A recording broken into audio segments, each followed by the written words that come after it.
আসসালামু আলাইকুম এভরিওয়ান। নারকেল পুরি পিঠা তৈরি করে নেওয়ার জন্য প্রথমেই আমি নারকেল কুড়িয়ে নিয়েছি আর পরিমাণ মতো চিনি নিয়ে সামান্য পানি দিয়ে শিরা তৈরি করে নিয়েছি।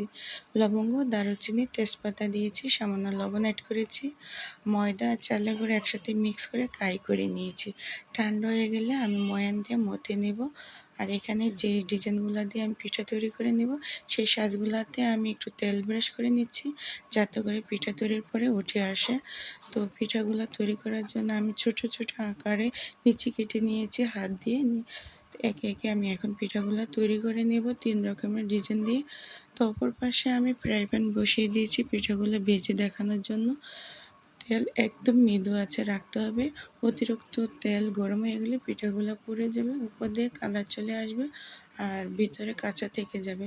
তাই পিঠাগুলো ভাজার সময় একটু ধৈর্য আকারে ভাজতে হবে। আমার পিঠাগুলো কমপ্লিট তৈরি করা। তো এখন আমি পিঠাগুলো ভাজার জন্য প্রস্তুতি নিয়েছি। তো পিঠাগুলো ভেজে নেব এখন। একটু লালচে আকারে ভেজে নিলে খেতে অনেক সুস্বাদু হয়, যেহেতু এটা নারকেল পুরি পিঠা আর একটা নারকেলের সুন্দর একটা ঘ্রাণ আসে। Thank you so much for watching everyone.